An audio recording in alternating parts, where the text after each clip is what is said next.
দেশের ভেতরেও যারা কোরআনে কারিমের বাণী শোনার জন্য বাড়ি থেকে পর্যন্ত এসেছে, আমরা হাদিস পড়েছি যে ইবাদতে কষ্ট বেশি হয়, ইবাদতে সওয়াব বেশি হয়। অন্যান্য সময় কোরআনের এই অনুষ্ঠান শুনলে যে সওয়াব পেতেন, আজকের এই কর্দমাক্ত জায়গায় অলরেডি বৃষ্টি হয়ে গেছে একবার, এরপরও আপনারা বসে আছেন এই ভেজা জায়গায়। আমরা আশা করতে পারি নবীর এই হাদিস অনুযায়ী যে আমাদের সওয়াব আজকে ডবল হবে ইনশাআল্লাহ। এত দামি অনুষ্ঠানে বসে আছে আমি নিজে সহ আমরা টের পাচ্ছি না। মসজিদে নববীতে নবীজি প্রবেশ করলেন, ডান দিকে তাকিয়ে দেখলেন কিছু মানুষ কোরআনে কারিমের কিছু আলোচনা করছে আর সবাই বসে বসে শুনছে। বামে তাকিয়ে দেখলেন কিছু মানুষ জিকির করছে। নবীজি বললেন দুইটা দল ভালো কাজে আছে, তবে সবচাইতে উত্তম কাজে আছে তারা যারা কোরআন নিয়ে ব্যস্ত আছে। আল্লাহ আমাকে নির্দেশ দিয়েছে আমি যেন কোরআনের এই ময়দানে শ্রোতা হিসাবে বসে পড়ি। কি বললাম টের পাচ্ছে? বিশ্বনবী যদি বেঁচে থাকতেন আর এই সাতক্ষীরা শ্যামনগরের উপর দিয়ে যদি এখন হেঁটে যেতেন, নবী কোরআনের এই অনুষ্ঠান পেলে নিজে শ্রোতা হিসাবে বসে পড়তেন। এত মর্যাদা এই অনুষ্ঠানে। নবীজি যেখানে বসতেন শ্রোতা হিসাবে, আমরা সেরকম একটা জায়গায় বসে আছি। জবান খুলে বলেন আলহামদুলিল্লাহ। পৃথিবীতে আল্লাহর অনুমতি ছাড়া কিছু আসে না। কুল্লাই ইউসিবানা ইল্লা মা কাতাবাল্লাহু লানা। হে নবী আপনি বলেন লাই ইউসিবানা, ইউসিব এটা মুজারি, বর্তমান ভবিষ্যৎ, প্রেজেন্ট ফিউচার, এর আগে লান এসেছে। এর বাংলা অর্থ দাঁড়াবে কখনোই হবে না, কখনোই হতে পারে না। আল্লাহ গ্যারান্টি দিচ্ছে, নবী আপনি বলেন কোন কিছুই পৌঁছায় না ইল্লা মা কাতাবাল্লাহু লানা, যেগুলো আল্লাহ আগে থেকে লিখে রেখেছেন ওইটা ছাড়া।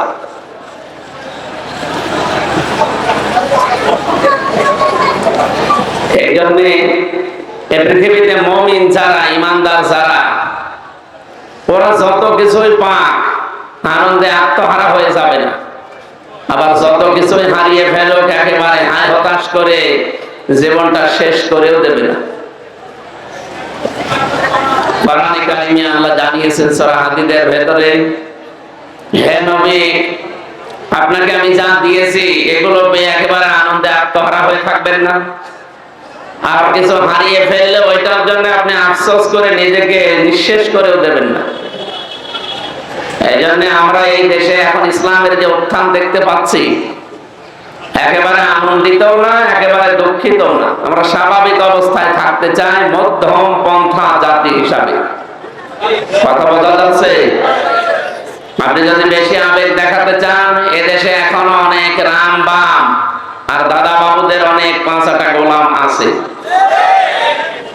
তারা বিশ্ব মিডিয়া এটা অলরেডি ছড়িয়ে দিচ্ছে, এখনো ছড়াবে, যে দেশে জঙ্গি মাথা ছাড়া দিয়ে উঠতেছে। আপনি আজকে পালিয়ে যাওয়া এক মহিলার ভিডিও দেখতে পেলাম। উনি এখনো পর্যন্ত তার কর্মকৃত কর্মের জন্য অনুশোচনা তো দূরের কথা, এখনো পর্যন্ত তার কথাবার্তা শুনলে মনে হয় জুতা দিয়ে পিটায়। না, জুতা দিয়ে পিটালো সমস্যা, কারণ জুতারও সম্মান আছে। ওরে জুতা দিয়ে না, ঝাড়ু দিয়ে পিটানো দরকার। আজকে অলরেডি তার নামে বিচার চলছে। আগামী জুন মাস, এটা জুন মাস চলছে না, জুলাই, সামনে জুলাই মাস মনে হয়, এই মাসের ভেতরে যদি সে না আসে, এতদিন বানিয়ে বানিয়ে যেভাবে রায় দিয়েছিলেন, এবার একেবারে আসল আদালত থেকে রায় হয়ে যাবে। এই জন্য আমরা দুঃখিত না, আনন্দিত না, আমরা মাঝামাঝি আছি। আপনারা জানেন বাংলাদেশ জামাত ইসলামী থেকে সারা বাংলাদেশে সংসদ সদস্য প্রার্থী যারা হবে তাদের তালিকা দিয়েছে। আমি জীবনে মেম্বারে দাঁড়াবো, চেয়ারম্যানে দাঁড়াবো, আমার কোনোদিন কল্পনা তো দূরের কথা, স্বপ্নেও দেখি না। কারণ আমি তো এই লাইনের লোক না। আমি বাংলাদেশ সহ বিশ্বের বিভিন্ন জায়গায় কোরআনে কারীম প্রচার করার জন্য বিভিন্ন জায়গায় ছুটে যাই। এটাই আমার দায়িত্ব, এটাই আমার নেশা, এইটাই আমার জ্ঞান ছিল, কিন্তু যেহেতু একামতের দিনে আমি নাম লিখিয়েছি, এই কারণে হঠাৎ করে মাথার উপর একটা দায়িত্ব চাপিয়ে দিয়েছি। সাংবাদিক কালকে আমাদের কুষ্টিয়া সদর থানা উদ্বোধন করলো, কারণ থানাটা আগস্টের 5 তারিখে পুড়িয়ে ফেলা হয়েছিল। খবরের বহিঃপ্রকাশ হিসাবে যারাই হোক পুড়িয়ে ফেলেছিল। এই 10 মাস পরে খুলনা বিভাগের যিনি রেঞ্জের ডিআইজি আছেন, উনি গিয়েছিলেন কালকে, উদ্বোধন করলেন। আমাদেরকে মেহমান হিসাবে দাওয়াত দিয়েছিল। তা আমাকে সাংবাদিক প্রশ্ন করছে যে আপনাকে যে এই আসনের জন্য, এই আসনটা তো গুরুত্বপূর্ণ একটা আসন, কারণ ওখানে হানিফ সাহেব দাঁড়াতেন। হানিফ সাহেবের নাম শোনেননি? এরপরে পাশে ইনু সাহেব, এখন তো জেলে আছে। এই হেভি ওয়েট নেতা যারা বাংলাদেশের জাতীয় পর্যায়ে, এই মানুষগুলোর এই জায়গায় যিনি আমাদের ওখানে ছিলেন অধ্যাপক ফরহাদ হোসাইন, বর্ষিয়ান রাজনীতিবিদ, সেই ছোট্টবেলা থেকে তারা রাজনীতি করে আসছে। বার্ধক্যের কারণে শরীর একেবারে মানে সেই পর্যায়ে নেই যে পর্যায়ে থাকার কথা। এই জন্য সংগঠন থেকে তাকে একটু বিশ্রাম দিয়েছে।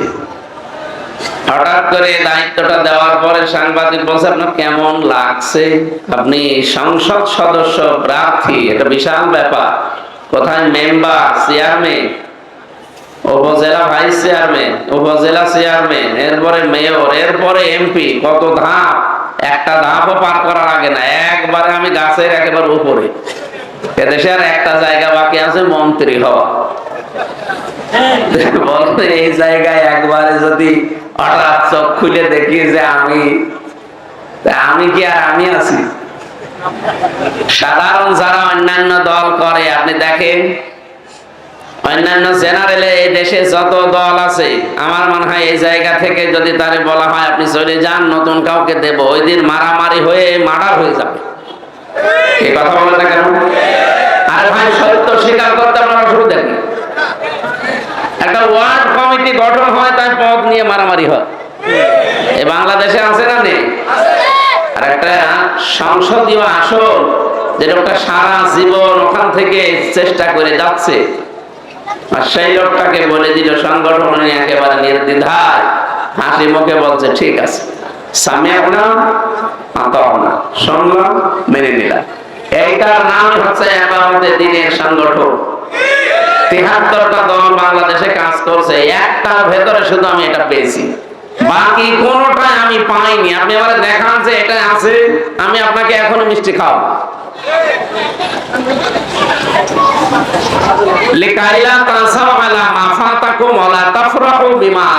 আমি সাংবাদিককে আয়াতটা বলেছিলাম সূরা হাদীদের ২৪-২৩ নাম্বার আয়াত। আমি বললাম দেখেন, কোনো কিছু পেলে আত্মহারা হওয়া যাবে না, আবার কোনো কিছু হারিয়ে গেলে দুঃখ পাওয়া যাবে না। আমি যে 3টা বছর জীবন থেকে হারালাম এই ফ্যাসিস্টদের রসানলে পড়ি। যে মামলা দিয়েছিল, মামলা তো আর মামলা না, সব বানানো, এখন প্রমাণ হয়ে যাচ্ছে।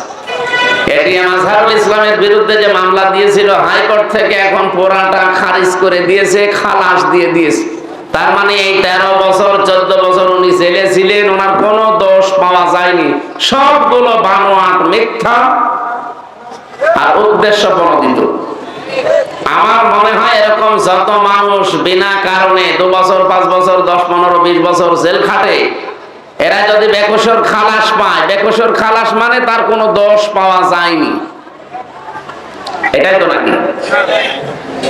বেকসুর খালাস যারা পায় তাদের কি এতদিন পর্যবেক্ষণ করে দেখলাম যে কোনো দোষ নেই তার, যদিও জেলখানায় আটক করে রাখা হয় একটা নিয়ম নীতির ভেতরে। কেন? কারণ বাইরে থাকলে লোকটার পালিয়ে যেতে পারে, ক্ষতি হতে পারে, এই জন্য একটা জায়গা আটকে রাখে যে থাকেন, আপনার বিচার চলছে, রায় হওয়ার আগ পর্যন্ত আপনি দোষী এ কথা বলা যাবে না। ওনার যেহেতু 13-14 বছর পরে অলরেডি হাইকোর্ট থেকে, সুপ্রিম কোর্ট থেকে, আপিল বিভাগ থেকে একেবারে ফাইনাল রায় দিয়েছে যে উনি নির্দোষ, বেকসুর খালাস, তার মানে 13-14 বছর ওনার পেছনে লেগে থেকে কিছুই পাওয়া যায়নি, পুরাটা বানোয়াট। আমারটা ওইটাই ছিল। আমার যে মামলা আমি 30 বারের উপরে তুলেছিলাম, সিএমএম কোর্ট, জজ কোর্ট, হাইকোর্ট, না জামিন হবে না, কারণ লাল দাগ দেওয়া ছিল। মাওলানা মামুনুল হক আর আমির হামজা এই দুইজনে লাল দাগ মারা, আল্লাহর ওলি মেরে দিয়েছিল, এর জন্য হবে না। তাছাড়া একটা মামলা 30 বার তোলা লাগে, এক দুইবার তুললেই তো মনে করে আর কত ঘোরা বোঝা, 30 বার নিচে চিন্তা করেন। এক একবার মামলা তুলতে সিএমএম কোর্ট, জজ কোর্ট, হাইকোর্টে যারা কোর্ট কাছারিতে যায়, আদালতে যায়, জিজ্ঞাসা করেন একবারে কমপক্ষে 60 থেকে 65,000 টাকা খরচ হবে এই 3টা আদালত মারতে, এমন লিগাল ভাবে। তা আমার বাবা কত টাকা গিয়েছে, এই টাকাগুলো যারা নিলে তারা কিন্তু জেনে বুঝে নিয়েছে। এই যে কাজটা করার পরে আগস্টের 5 তারিখের পরে মামলাটা তুলেছিলাম, এটা এখন আর জামিন না, পুরাই এটিএম আজহারুল ইসলামের মতো খারিজ করে দিয়েছে।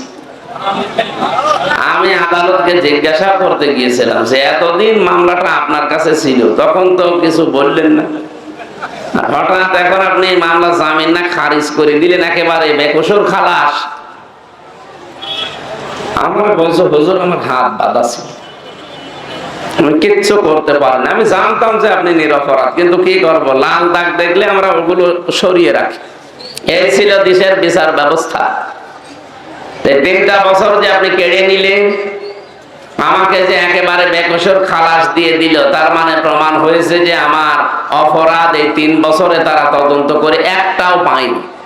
কারণ মামলা দিয়েছিল আমি নাকি সংসদ ভবন ভাঙার জন্য একটা তরবারি নিয়ে একজনকে পাঠিয়েছি, অথচ সেই সংসদ সদস্য প্রার্থী এখন বানিয়েছে কুষ্টিয়ার তিনি। আপনি বলেন যে সংসদ ভাঙার জন্য মামলা খেয়ে 3 বছর জেল খাটলাম, ওই সংসদে আমি জীবনে মরে গেলেও ঘেন্না করে যাওয়ার কথা। দ্বিতীয় মামলা দিয়েছিল আমি নাকি আনসারুল্লাহ বাংলা টিমের সারা বাংলাদেশের প্রধান, এটা যে কি আমি আজ পর্যন্ত জানি না। আমি ভেতরে গিয়ে একজনকে পেয়েছিলাম, আব্দুল মতিন, মনে হচ্ছে আল্লাহর দলের সভাপতি সারা বাংলাদেশের। আপনারা বললাম যে ভাই আপনি কয় বছর আছে? 17 বছর। আপনি আল্লাহর দলের সভাপতি, সেক্রেটারি কে? বলছে আমার ছেলে। মানে সভাপতি ওনার ছেলে সেক্রেটারি, এদেশে আর ওনার কেউ নেই, দুই বাপ বেটা জেলে আছে। ভালো মানুষ নিয়ে যে তাল গল পাকিয়ে জঙ্গি বানিয়ে বিশ্বের দরবারে মডলদেরকে দেখাতে হচ্ছে, এই দেশে কিন্তু জঙ্গি ভরে যাচ্ছে। আপনারা যদি আমাদেরকে না রাখেন, এই দেশ কিন্তু আর কন্ট্রোলে থাকবে না, আশপাশের প্রতিবেশী দেশগুলো মরবে। এখনো পর্যন্ত সেই বাজনা বাজাচ্ছে, কিন্তু জনগণ এবং বিশ্বের মডলরা আর খাচ্ছে না। কারণ 10 মাসে একটা জঙ্গি ধরা পড়ে না, কারণ জঙ্গির নাটক যে লিখবে মহিলা তো পালিয়েছে, কথা বল না কেন? আর জঙ্গির নাটক যারা মন্তস্থ করবে, জনগণকে দেখাবে একটা ভালো মানুষ তুলে নিয়ে, এরকম মুরব্বী মাদ্রাসার প্রিন্সিপাল, এই মাগুরায় বাড়ি, কামিল মাদ্রাসার প্রিন্সিপাল আর একজন ফাজিল মাদ্রাসার প্রিন্সিপাল, দুইজনকে ধরে নিয়ে এসে 8-9 মাস 10 মাস এক জায়গায় দম করে রেখে হঠাৎ চুল দাড়ি বড় বড় হয়ে গেছে, বলছে এই দেখেন বিশাল জঙ্গি ধরা পড়েছে, অথচ কিচ্ছু না। আমি তো নিজে প্রমাণ, আমার সাথে 7 মাস 8 মাস 10 মাস 2 বছর পড়ে আছে, কেউ জানে না, মাটির নিচে। আমার তো 10 দিন রেখেছিল। আমি বহু মানুষের সাক্ষাৎ পেয়েছিলাম ওই যে কাউন্টার টেররিজমে, ওই মন্ত্রী পাড়ায় ডিবি অফিসে, মাটির নিচে এই ঘরটা, আমার মনে হয় ঘরটা ভেঙে ফেলা দরকার। বহু মানুষের জীবন এখানে নষ্ট হয়েছে। ইসলামী বাংলাদেশের নিবন্ধন ফিরিয়ে দিয়েছে, দাঁড়িপাল্লা প্রতীক পর্যন্ত আদালত এখন দেওয়ার জন্য নির্দেশ দিয়েছে, কালকে দিয়ে দেবে। এটা আমরা একেবারে আনন্দিত না, আবার এতদিন হারিয়ে গিয়েছিল দুঃখিত না, কারণ আমরা জানি আল্লাহর নির্দেশ ছাড়া কোনো বিপদ আপদ পৃথিবীতে আসে। বলেন বলেন, আমরা তো বলেই নিয়েছি হুয়া মাওলানা, তিনি আমাদের মাওলানা। মাওলানা মানে আমির হামজা কে? মাওলানা আল্লাহ না, মাওলানা মানে অভিভাবক। যদিও আল্লাহকে আমরা মেন করি, মাওলানা মানে অভিভাবক, গাইডলাইন দাতা, পথ প্রদর্শনকারী। আল্লাহ রাব্বুল আলামিন বলেন হুয়া মাওলানা ওয়া আলাল্লাহি ফালিয়াতাওয়াক্কালিল মুমিনুন। হে নবী আপনার উম্মতদেরকে জানান, যাদের ভেতরে ঈমান আছে তারা যেন ভরসা করে কার উপরে? কারণ ভরসা আল্লাহর উপরে করা এটা মুমিনের কাজ। এই ভরসা যার যত বেশি হবে, দৃঢ় হবে, পাকাপোক্ত হবে, অকানা হাক্কান আলাইনা নাসরুল মুমিনিন, এই মুমিনদেরকে তত বেশি সাহায্য করা আমি আল্লাহর জন্য হক, অধিকার, ওয়াজিব হয়ে যায়। এদের সামনে যে সময় আসতেছে, কোন দলে লোক বেশি কোন দলে লোক কম এটা দেখার দরকার নেই, দেখতে হবে যে কোন দলে ঈমানদার বেশি। ওয়ালা তাহিনু ওয়ালা তাহজানু ওয়া আনতুমুল আ'লাউনা ইন কুনতুম মুমিনিন। এখানে আলেম আছে, আল্লাহ পাক বলেন কোন চিন্তা নেই, কোন ভয় নেই, এমনকি দুর্বল হয়ে যাবে না, মনক্ষুণ্ণ হবে না, নিজেকে ছোট ভাববে না, ভয় পাবে না, চিন্তার তো কারণই নেই। ওয়ান্তুমুল আ'লাউনা, তোমরাই বিজয় হবে। আরবি গ্রামার দিয়ে যদি আপনি আয়াতটা মিলান দেখবেন আয়াতটা ভুল। ওয়ান্তুম আ'লাউনা ছিল, আ'লাউনার আগে আলিফ লাম দিয়ে এটাকে আল্লাহ মারিফা বানিয়ে দিয়েছেন। অথচ গ্রামার অনুযায়ী আমরা পড়েছি মুবতাদা যদি মারিফা হয় খবর হবে সব সময় নাকিরা, অনির্দিষ্ট হবে। অথচ আল্লাহ এখানে আলিফ লাম দিয়ে এটাও মারিফা বানিয়ে দিয়েছেন। খবর যদি মারিফা হয়ে যায় কোন সময় ইফিদুল হাসরা, হসরের ফায়দা দেবে, বাংলা অর্থ দাঁড়াবে হবে। আল্লাহ বলেন ভয় নেই, চিন্তা নেই, তোমরা বিজয় হবে না, হবে। ইন কুনতুম মুমিনিন, শর্ত একটা, যদি মুমিন হতে পারো। সুতরাং মুমিন হওয়ার দায়িত্ব কার? আল্লাহ। আল্লাহ মুমিন হবে, আল্লাহ তো মুমিন আছে, অনেক তো মুমিন। আর আমরা কিন্তু মুমিন না, আমরা হচ্ছে আব্দুল মুমিন। কি কথা বলেন না কেন? আমরা কি? আমরা আব্দুল মুমিন, মুমিনের দাস, বান্দা, অসাক্ষীরাবাসী। এ পর্যন্ত বলার পরে আমি যেটা সামারাইজ করতে চাই, ভালো করে খেয়াল করেন। কোন কিছু পৃথিবীতে আসবে না যতক্ষণ আল্লাহ ওইটা লিখে না রেখেছে। এই জন্য আমাদের হারিয়ানোর কোনো ভয় নেই। জিতে গেলে আনন্দে আত্মহারা হয়ে একেবারে সব উলট পালট করবো, সেই আকাঙ্ক্ষা আশঙ্কা নেই। আমরা স্বাভাবিক। আমরা কি বলেন বলেন? আজকে যত বড় একটা নিয়ামত আল্লাহ আমাদেরকে দিল, আপনি কি মনে করেছিলেন বাংলাদেশ জামাত ইসলামী ওই ৭১ সালে কি একটা ঝামেলা, ওই কারণে তার নিবন্ধন বাতিল করেছে? না, ৪৯টা দলের নিবন্ধন আছে এই দেশে, এবং সব মিলে প্রায় ৭৩টার উপরে দল এই দেশে কাজ করছে।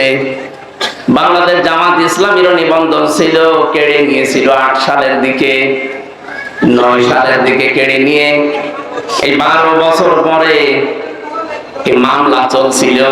কোন দিনের জন্য চিন্তা করেছেন কেন এদেরটা কেড়ে নিবে? তো ছিলই একটাই মাত্র কারণ, কেড়ে নিয়েছিল যে জনগণ ক্ষমতার উৎস। এটা জামাতের গঠনতন্ত্রে লেখা ছিল না, ওখানে লেখা ছিল ক্ষমতার উৎস আল্লাহ। বলেন তো এই কথা যদি কোন মানুষ না বলে তার ঈমান থাকার কথা? বলেন বলেন। এতদিন যাদের নিবন্ধন ছিল, যাদেরটা বাতিল হয়নি, তারা ওইটা বলতো যে জনগণ ক্ষমতার উৎস। জামাত ইসলামী এইটা বলেছিল যে না, জনগণ ক্ষমতার উৎস নয়, ক্ষমতার উৎসকে। ওখানে আয়াত লেখা ছিল আন্নাল কুওয়াতা লিল্লাহি জামিআ। এটা শুধুমাত্র দেশের বিষয় না, এটা আন্তর্জাতিক ভাবে অনেক চক্রান্ত চলছিল। ইসলাম, মুসলমান এবং ইসলামী শিক্ষা ভাবধারা, এগুলো যেন এদেশ থেকে বিদায় করে এমন কিছু চাপিয়ে দেওয়া যায়, আগামী অন্তত ৪০ বছর পর্যন্ত যদি এভাবে চালানো যায়, পুরা জাতি আল্লাহকে ভুলে পুরাটা বেঈমান হয়ে যাবে। এরকম একটা সিদ্ধান্ত নিয়েছিল বাসের দাদা বাবুরা, কিন্তু আল্লাহ সফল করতে দেয়নি। আল্লাহ আমাদেরকে অন্তত মুক্ত করেছেন। বলেন আমিন।